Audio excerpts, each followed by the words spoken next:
don't focus on the stereotypical old world burning of books. They used fire. Today, they use other things to burn books. And if you're only focusing on the old way of burning books, you completely miss out on how they're burning books today. In the age of internet, where you don't have to reprint everything and write it on paper, you can just go up on the screen and delete and edit. When they change definitions to suit a certain agenda that they want to push, when they change dictionary definitions to fit whatever it is that is being pushed, that is burning a book. So many out there today speak about the burning of books while they encourage the actual burning of books, or simply let it slide. Not a part of it. Look in the essence, not in the way it's done, but the essence of what is done. Who needs to burn a book when you can simply rewrite it, keep the book, have the same caption, have the same everything, but just like wave a magic wand and everything that is written inside is different. And suddenly the caption of the book, the story, means something completely different than it actually means. That is editing for you.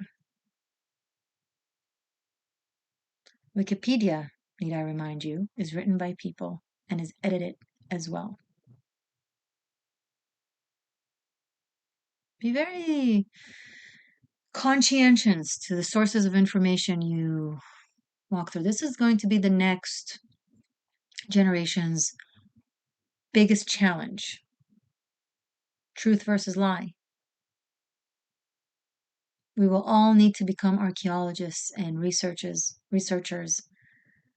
able to dig into the libraries and into the dirt and actually use our legs and walk into museums and look at the stones and look at the scriptures and look at the paper and look at the instruments and look at the carvings and look at the languages to know the truth. If you don't do that, if your only way of learning is through the way it can be edited and redefined, you're learning from burnt books.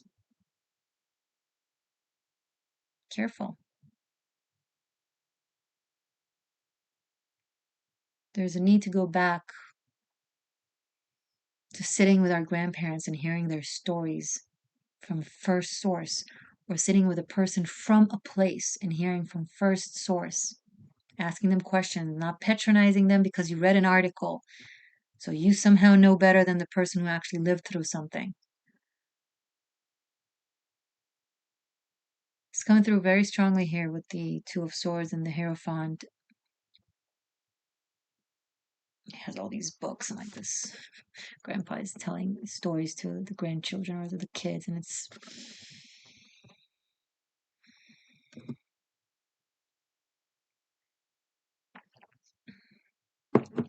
always visit yourself.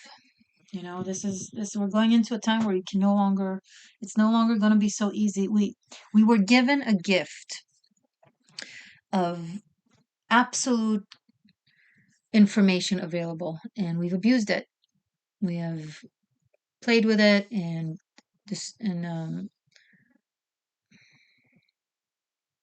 distorted it so that we can brainwash other people. That's what society did.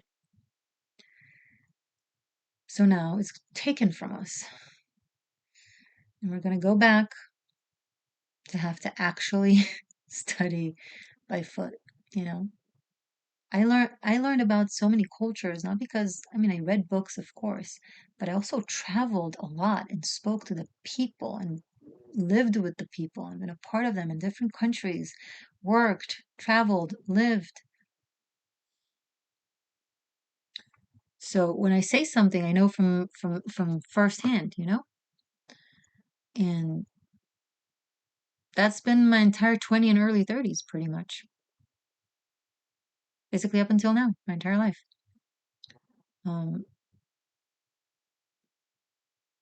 So I'm happy I didn't skip it. But for anyone out there who skipped it, well, the journey awaits.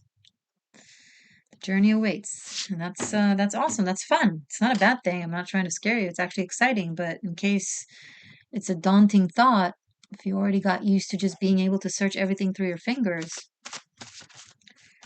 Spirit is going to take it away.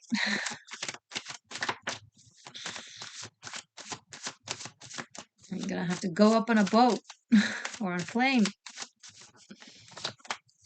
and ask around how to get where. Can you imagine? I can. Queen of Swords. Within the stories you could tell. The royalty that you will gain. The respect that is earned. And we go here from 3 of Swords to 2 of Swords into this one sword that she's holding with such poise and mastery. Mastery is an attitude, right? It's an approach to knowledge. It's when one is humble enough to know that they don't know, always having beginner's mind. As soon as they reach the top of a mountain, they realize they're just at the beginning of the sky,